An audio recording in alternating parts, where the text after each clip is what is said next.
the best thing I've ever done. In his arms, I feel protected. In his arms, I'm never disconnected. No, in his arms, oh, I feel protected. And there's no place I'd rather be. Can y'all help me sing? Falling in love with Jesus. Oh, falling in love with Jesus.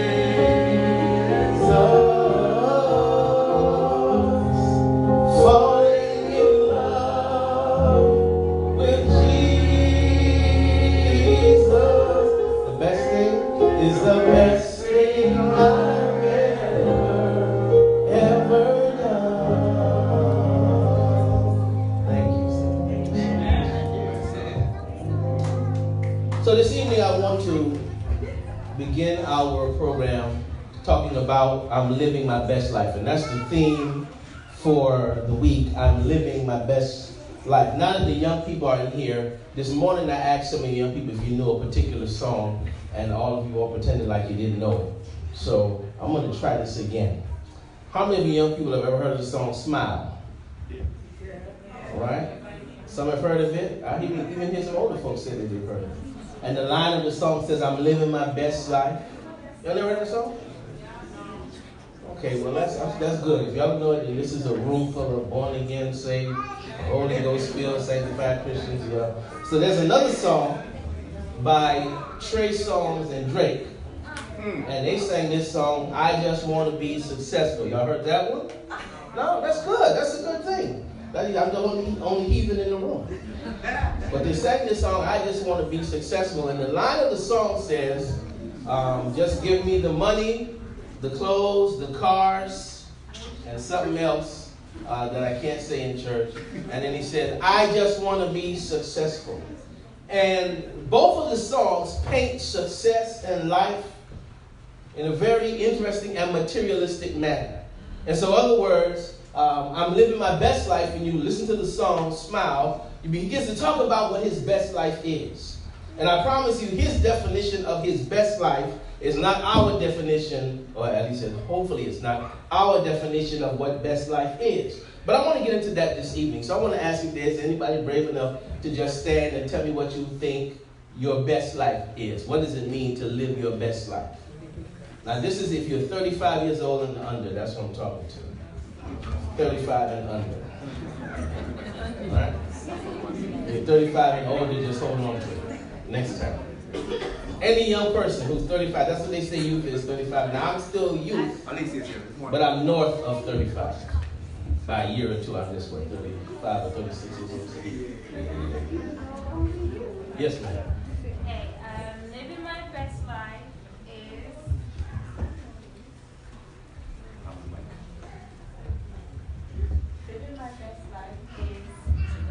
going to a job that I enjoy. Okay. Having people around me that I like to spend time with. Okay. Being the kind of person that I can have an impromptu Bible study and just like say Bible text off the top of my head without having to open the Bible. And I do not fit. And you do not who? Fear? I don't fit. You don't fit that life. Oh, okay, yeah. So you're not living your best life right now, right? Okay. Anyone else who wants to share what's your definition of living your best life, 35 and under? No one else brave enough? No one else? Yeah, okay, great. Just living in service to others. Okay. Best life is living in order to serve others. All right, so I want to unpack that now because we hear a lot about this. I'm living my best life.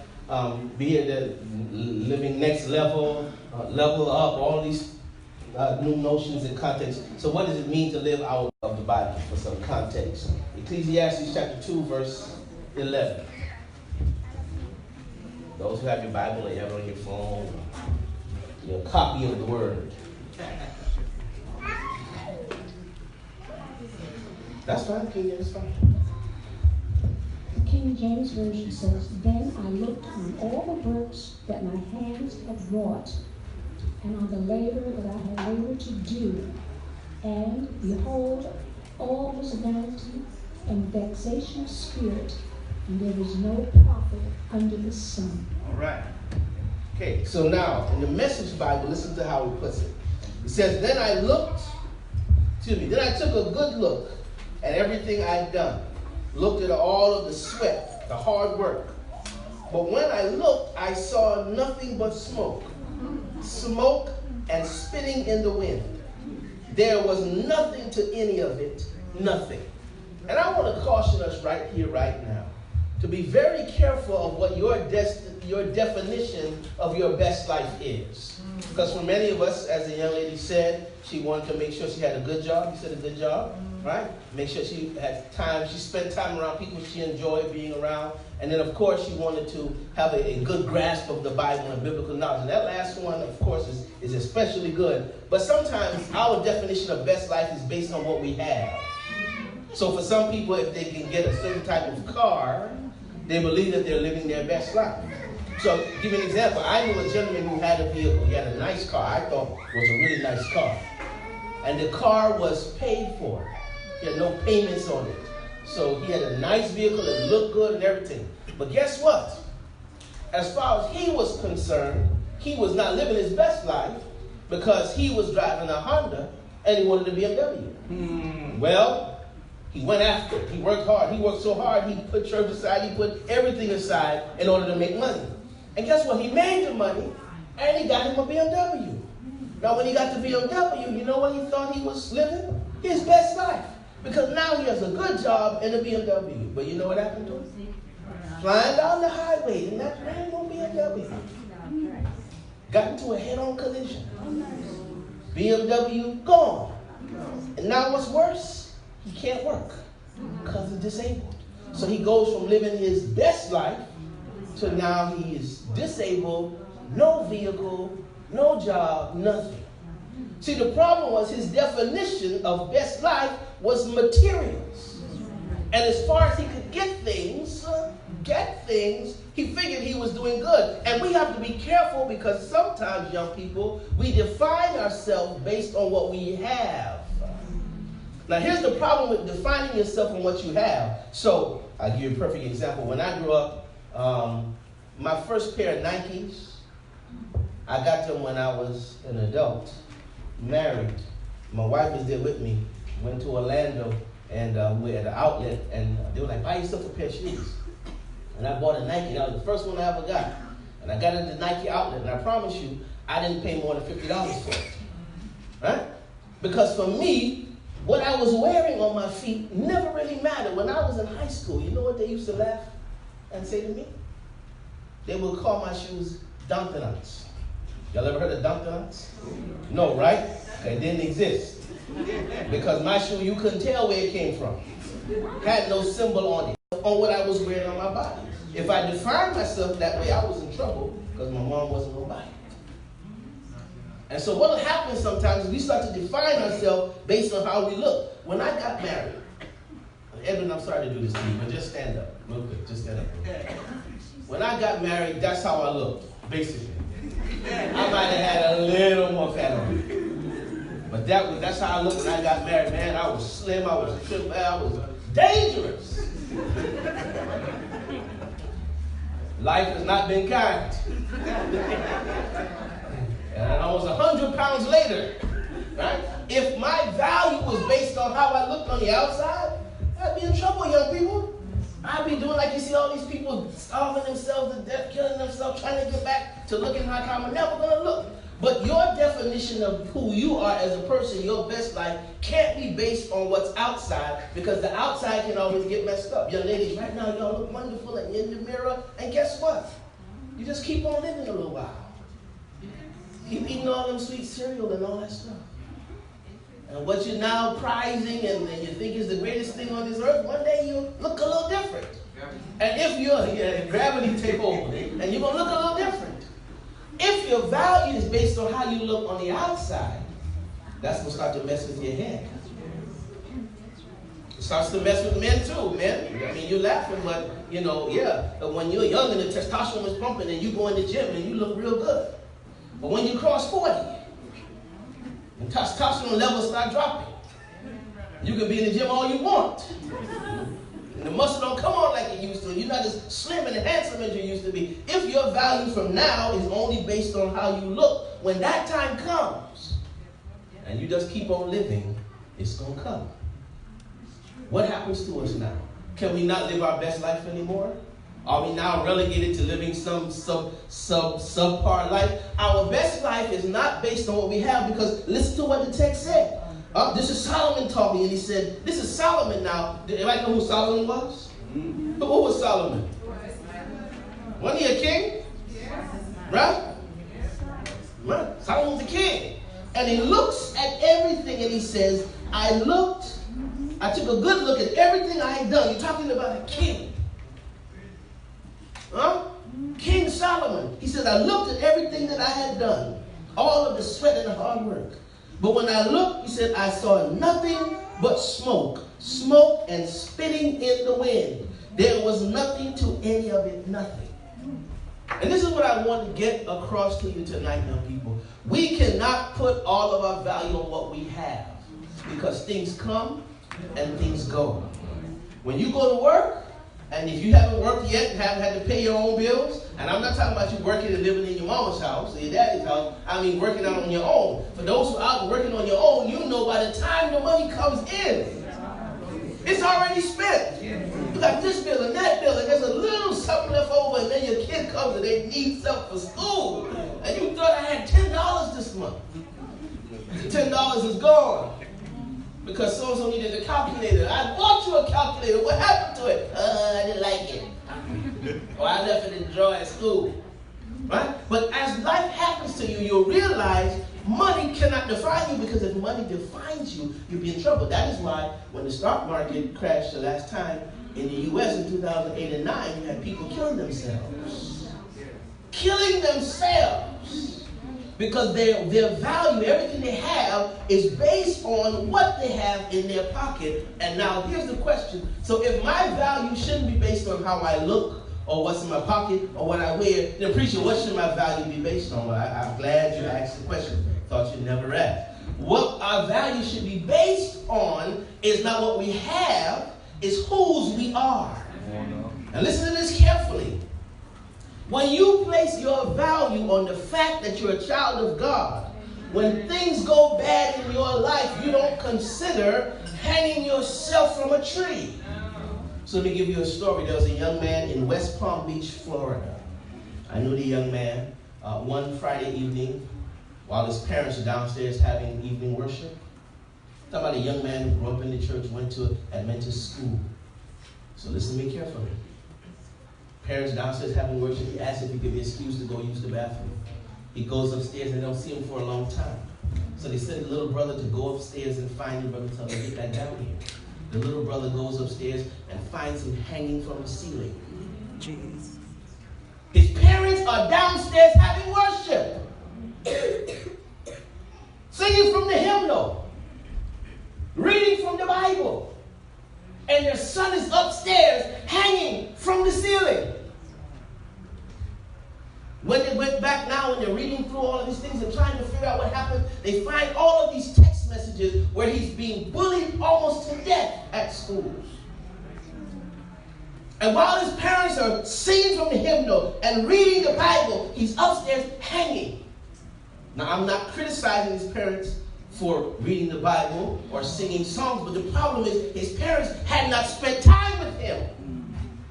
Making sure he understood his value had nothing to do with how he looked. Because when they found the text messages, they were teasing him because of his ears and his nose.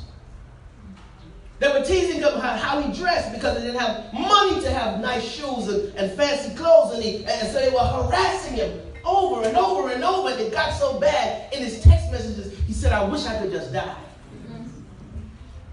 You see, this is why, especially young people, you've got to make sure you understand where your value comes from, because people will try to mess you up. Y'all know what body shaming is? You ever heard of that, body shaming? It's when people harass people because of how they look. Now, when I was growing up, I had good-sized ears. I've grown into them. But my ears been this big since I was little. And so they would come around and put their hand on their ears and say I have satellite dishes to the ear, all kinds of stuff they used to tell me. And then my nose, unfortunately, has always been this size. Even when my face was like this, my nose covered most of it. And they would harass me and harass me. But I always knew that my value had nothing to do with how I looked on the outside, because I had been told over and over again that I was important, not because of how I look. Because guess what? As the Bible said that Jesus was, what was the Bible said? He was not necessarily comely like him. He wasn't the most, y'all would say in today's vernacular, fine. I was never the most comely to look at.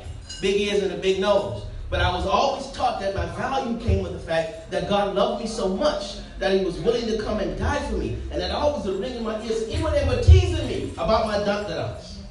I should make a shoe like that. I might make something. And who will buy a pair of dunks? Nobody? Okay, so I won't do that.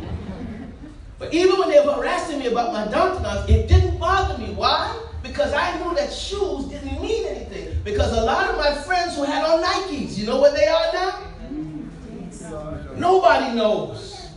Can't find them, don't know where they are, or they're living terrible lives. They're not living their best life. Why? Because all of their energy was on how do I make money to get things. The problem is, you're not the only person making money. And you're not the only person to get things. And after a while, what happens is you just start going over and over and overboard trying to get things. So young people, the first thing you got to do is you got to know whose you are. You are a child of God. And guess what? No matter what else they try to call you, at the end of the day, you're God's child. Now let me say this to you. I'm going to speak to the young ladies and to the young men. So let me start with the young men so the ladies don't think I'm picking on them. Young men, you have to be careful who you allow into your mind. Listen to me carefully. Not every young woman who tells you you are so handsome and you are so fine, right? They told me that every now and then. You know, one of them was a little crazy when I tried to tell you know, how good I look, in spite of my nose and my ears. But not every young woman that comes around and tells you how handsome and fine you are is the person you're supposed to hook up with. I don't care how much she loves you or how much she tells you she loves you. You are supposed to be what? Asking God, who does he have for you? And the same thing, young ladies. Because he comes and he tells you how beautiful you are, and every time he sees you, his head is spinning and he can't stand up straight, and he can't live without you. What did y'all say? You need to go to the doctor. He's sick. Something wrong with him. Yeah. Go to the doctor. You having a little problem. But he tells you how much he loves you, and you are the sun, the moon, and the stars, and the earth. Thank him. Say thank you so much for that vote of confidence. But I don't know you. Let's get to know each other. Let's spend time together. And then furthermore, let me talk to God about you, because you are a little too romantic for a young man. We didn't talk to God about you. Something might be off with you. The point I'm trying to make to you young people, and to those who wish they were young and were young at one point and want to pretend like they're young now, to whoever it is, our value cannot be based on the outside. Our value has to be based on who God is, because the outside changes. God never changes. Amen. The next thing you got to do, young people, is not only help you understand who you are and who your value is. The next thing you got to understand is the fact that you must have a relationship with Jesus. Amen. You cannot say you're living your best life and you don't know who Jesus is, because the only way to a better life is through Jesus. Because here's the thing. You can work as hard as you want, but if you don't have God on your side, amen, brother, there's a whole lot of people out there who are working from morning to night, 6 and 7 days a week, and they're miserable. Look at Robin Williams. Y'all know Robin Williams, the actor? That man was worth millions and millions of dollars. And what did he do? Committed suicide. He was miserable. Now you're thinking to yourself, man, if I had millions and millions of dollars, I would this and I would that, and I had no problem kill myself. Man, I'd be on vacation every day. My life would be a vacation. That's what you're telling yourself. But millions of dollars don't buy happiness. My wife would tell you the times when we have been our happiest is when we had nothing. So I had a business years ago. I just got into full-time pastoral ministry. I was a lay pastor for a long time because I went off to school, preacher, and in my third year I decided, forget this. I'm not going into this, I'm not doing this. It don't pay enough for the headache you have to go through, I'm good. And I left that, I was on Oakwoods campus, I finished that semester and I was done, I was out. And I went off to go make money. And I told myself, what I'm going to do, I'm going to make money and I'm going to finance ministry. So I will be the money behind ministry, but I'm not fooling around with it. I'm not doing it. And I went out and I started to make money. I had a mortgage business. 2008 came, 2009, the mortgage industry collapsed. The whole business went down. Okay? Left, moved over to Trinidad, started businesses there. Something happened, that business came to an end. We came back here, and I went back to work, was making money, we were doing good. But a certain time, the voice of God just kept after me. I've called you to do something, I've called you, but I'm so busy trying to make money. And you know what happened? I decided, that's it. I'm going back to school, I'm going to finish school. I moved to Texas. When I went to Texas, I had nothing. I got a job. You know how much I was making per month? $900 a month. You know how much my rent was? $750 a month. And I'm making $900 a month. And this time now I have a wife and 3 children. It ain't just me. I'm talking about a couple years ago. I left everything behind in Miami and moved up to Texas with nothing. But here's the funny thing. When you're faithful to God, when you know that He's the one that's in charge and He's the one that's moving you and using you, you know what? God has this funny way of taking little and making it much. Now, I'm up there in Texas. Most people thought I was crazy to take my family up there. $750 rent. That don't include the light bill and the water bill and all of the rest of the utilities. And I'm making $900 a month. But you know what? On that $900 a month, we got to travel. We went to Canada. We went to Colorado. We went all over the place. Oklahoma, here, there, everywhere. We traveled all over the place. When I had money, I was working good money because I had so overextended myself. At one point, my car note was $636 a month. That didn't include the insurance and anything else. And I was just throwing around money, wasting money. And guess what? We're going nowhere. My family got to go some places. I was working day and night. And during that time, you know what my relationship with God was? In the toilet. Had no relationship with God. Now here's the thing, I went to church every week. But it was out of a sense of obligation. And that's why we have to be careful not to just be church attenders, church goers. We are supposed to be developing relationships with God. Just attending church is not enough, because what happens when you are just an attender to church and you just show up from time to time, what happens is you begin to develop what the Bible calls a form of godliness. Now I'm going to walk down your street. Now there's a story of a woman living in the United States, in the New England area of the U.S. It gets very cold up there.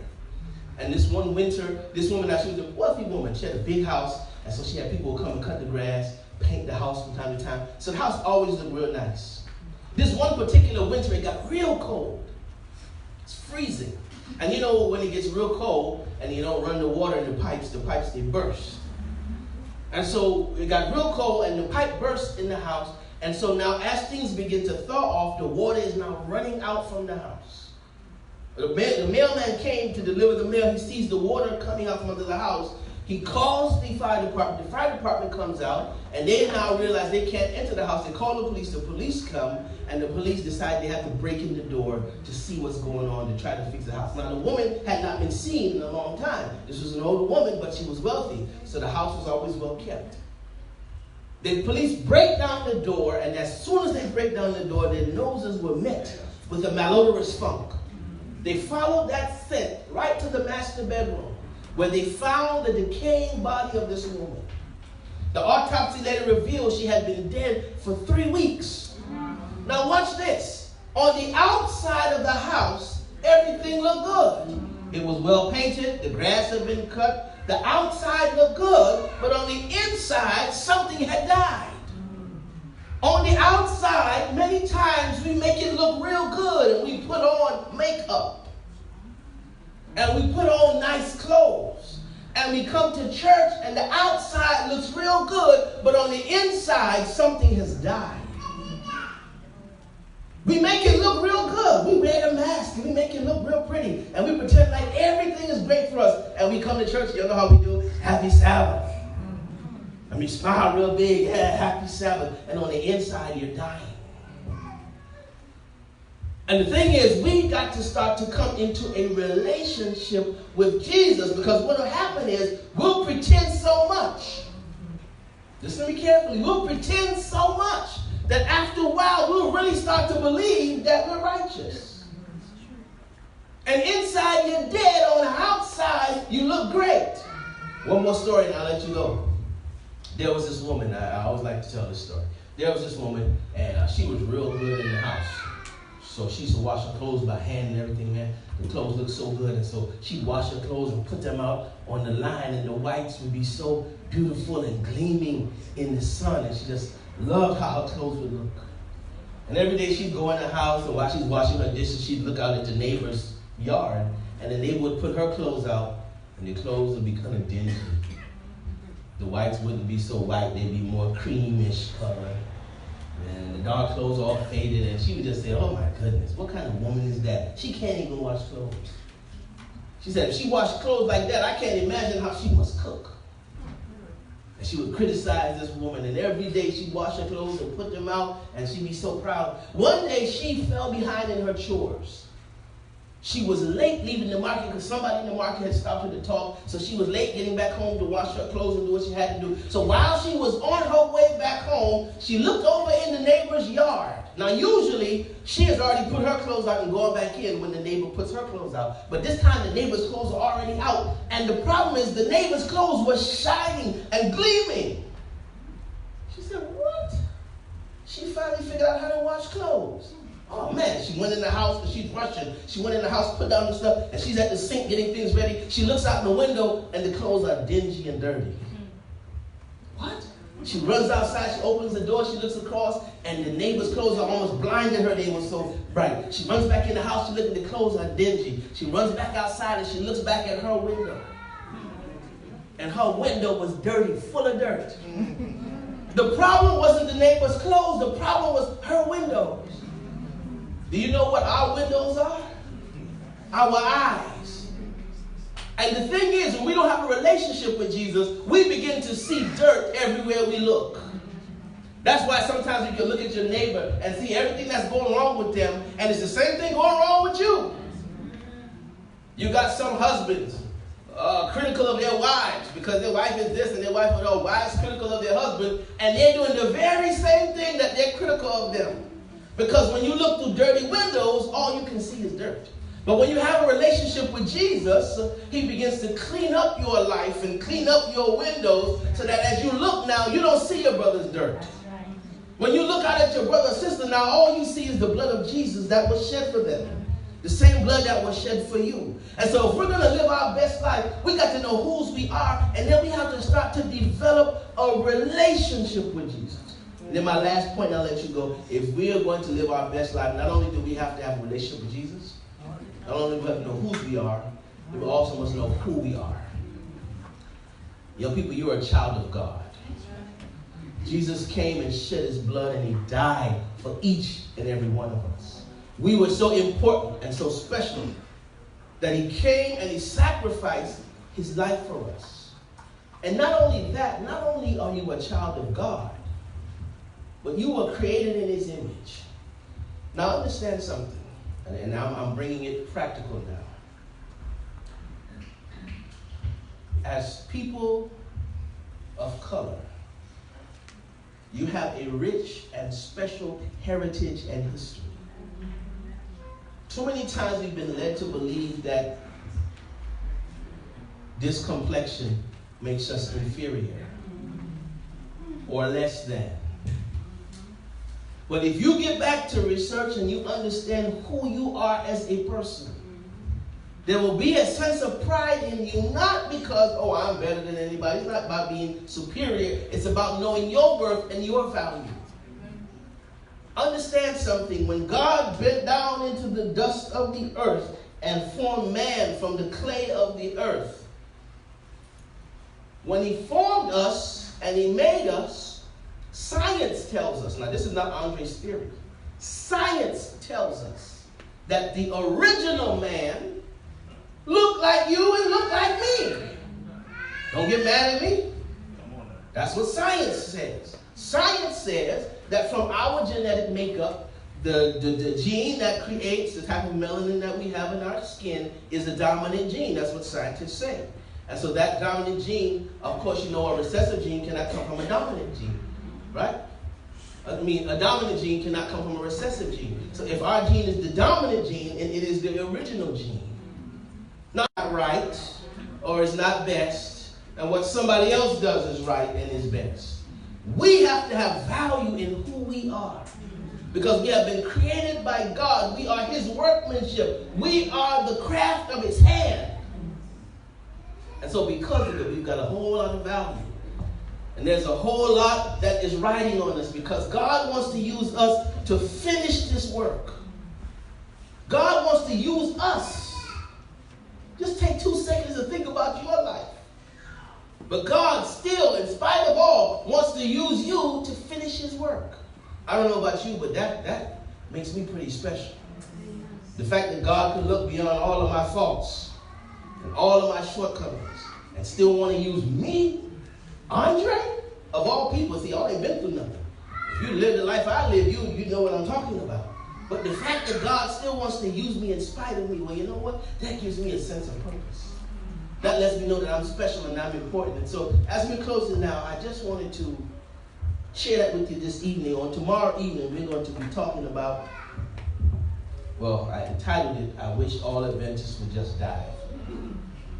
So you want to make sure you're here. If you're afraid of death, you need to be here so that you don't be afraid of death anymore. And if you're not afraid of death, then you don't have any problem being here. All right? But tomorrow evening, we're going to talk about I Wish All Adventists Would Just Die. See, how many of y'all wish all Adventists just die? Raise your hand, please. Does nobody want to raise your hand? Y'all scared, huh? You're brave enough? Sure. All right. Well, tomorrow evening, come back so you can hear why I wish all Adventists would just die. But I just want to thank you all for your attention. And young people, if you don't leave with anything else, leave with this. Here's the whole message tonight. Know whose you are. Know your value and your worth. And begin the process of developing a relationship with God. That is the only way we can live our best life. You can't live your best life any other way without having a relationship with God, knowing whose you are, and knowing your value and knowing your worth. Thank you. Amen.